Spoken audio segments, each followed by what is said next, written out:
prix HSBC pour la photographie a toujours été pour moi un des prix les plus sérieux et les plus complets des prix photographiques existants. Je veux dire, c'était une grande responsabilité de devoir dénicher parmi les 650 dossiers les 12 à présenter au comité exécutif du prix HSBC.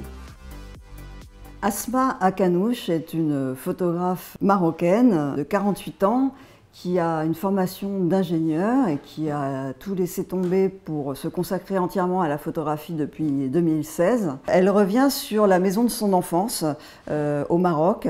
Cette série La maison qui m'habite encore est autour de la maison de mon enfance qui a été fermée pendant 30 ans. Et on a dû aller pour la vider des quelques meubles qui restaient et de la vendre. Une fois que je suis rentrée dans la maison avec ma sœur, quelque chose de très étrange s'est produit. Je revoyais donc la cour où ma mère préparait des gâteaux et je revoyais la scène, j'entendais les voix. Et c'est là que j'ai décidé qu'en fait la série serait à la fois des images donc de la maison telle qu'on l'avait trouvée et des mises en scène de comment était mon enfance dans cette maison-là. Je voulais que la série soit une célébration donc du temps que j'ai passé là-bas.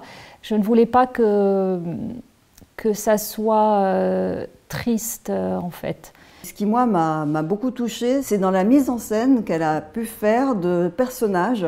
Elle a fait revivre les scènes de son enfance. Il y a cette petite fille qu'on imagine être Asma enfant. J'ai su qu'elle m'a émue en fait à la prise de vue parce que je me suis vue en elle en fait. Cette fille, c'est moi, elle ressemble aussi à ma sœur et du coup, il y a vraiment une recherche après de trouver quelqu'un parmi les amis. J'en ai parlé avec ma cousine et puis elle m'a dit « Ah, mon amie est la fille de mon ami un tel. » Et donc voilà, on s'est rencontrés. Donc ce qui se passe, c'est que j'imagine la scène dans ma tête et après je prends du temps pour que tout fasse donc son chemin toujours dans ma tête où je me dis ma mère travaillait toujours sur une table basse, elle était assise sur un pouf et puis le jour où je devais réaliser l'image, il y a des petits détails qui viennent compléter le souvenir de la scène. Miracle de la photographie et du talent, tout ça sonne juste. Donc on a l'impression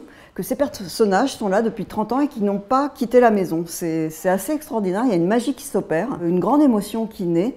Et du coup, on quitte le descriptif pour vraiment rentrer dans l'univers d'Asma. C'est servi aussi par des tirages que j'ai trouvé assez magnifiques, puisque ce sont des cyanotypes qui sont virés et qu'elle vient rehausser à l'aquarelle pour ajouter des petits détails sur la robe de la petite fille, par exemple, on voit des petites teintes. En fait, c'est presque des pièces uniques à chaque fois, parce que le virage n'est jamais exactement le même. Il y a toujours une nuance de différence. Je mets la couleur où je pense qu'elle doit être. Des fois, le bleu est un peu ici. Dans l'autre édition, il va être un petit peu à côté. Et donc, ça fait des pièces uniques, à mon avis. Et je trouve que c'est très bien comme ça.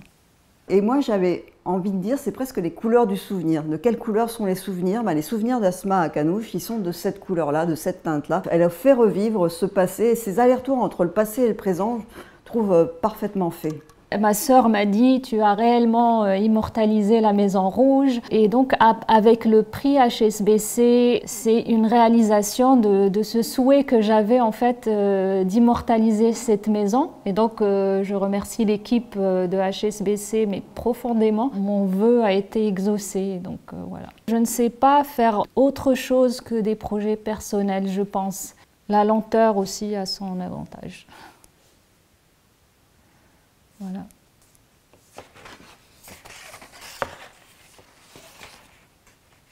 Cyrus Cornu est un photographe de 43 ans, architecte de formation. Ça se sent d'ailleurs dans ses images qui sont extrêmement bien construites. Il nous a proposé pour le prix HSBC un travail sur la ville de Chongqing.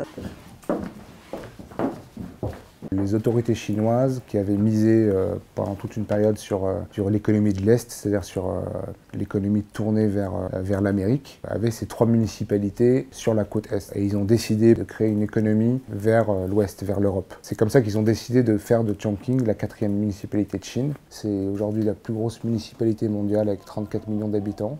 Un centre urbain de 15 millions d'habitants qui est parcouru par le fleuve Yangtze et également une rivière. Donc il faut imaginer comment on envisage de photographier, de documenter un territoire aussi vaste et une ville aussi tentaculaire. L'idée, c'est de faire des recherches en amont pour essayer de déterminer des points qui vont m'intéresser. Mais je vais aussi laisser une grande place à l'imprévu. Je vais sillonner la ville dans tous les sens, par exemple en prenant toutes les lignes de transport en commun aériennes. Et ensuite, c'est énormément de marches. L'angle choisi par Cyrus Cornu a été de s'intéresser non pas seulement à cette mégapole et à cette urbanisation galopante, mais aussi à la vie des paysans. Chaque année, 300 000 nouveaux habitants, donc c'est considérable. Et comment ces paysans, donc attirés par les lumières de la ville, reconstituent des petits espaces maraîchers, des petits jardins comme ça pour recréer des îlots de vie. C'est un travail que j'ai fait avec une chambre photographique 4-5. C'est un négatif qui fait 10 par 12 cm. Et l'idée, c'est de travailler lentement.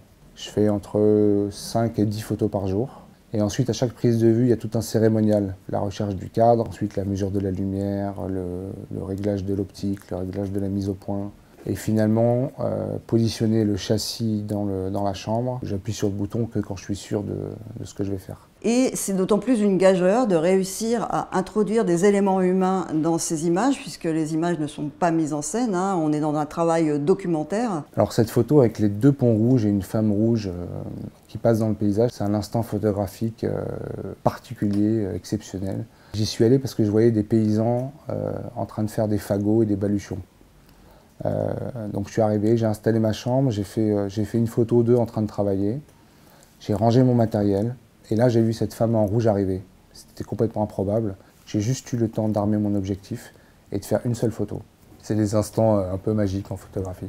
Il y a une palette en plus chromatique vraiment magnifique, ces teintes un peu grises de la pollution ambiante, ce qui prouve bien que derrière des images qui pourraient sembler juste contemplatives, il y a quand même une réflexion sur ce qu'est les mégapoles chinoises, sur cette urbanisation croissante, sur le mépris aussi de l'environnement. C'est de positionner un peu l'échelle humaine en rapport à l'échelle urbaine et de montrer qu'en fait, on construit de manière démesurée par rapport aux besoins de l'homme. Donc on construit évidemment pour l'économie, pour les transports, pour la rentabilité, mais on se préoccupe assez peu des besoins réels de l'homme en tant qu'animal social. On est plutôt dans le phénomène d'accumulation. J'ai une fascination pour le logement de masse et il y a toujours quelque chose qui me marque dans cette idée d'empiler comme dans des clapiers les gens. J'avais envie de montrer, en me servant un peu de ce fleuve qui coule, pour parler du temps qui passe. Il y a fort à parier que ce qu'il a photographié en 2017 n'existe plus aujourd'hui. Il fait œuvre de mémoire en travaillant sur ce sujet-là.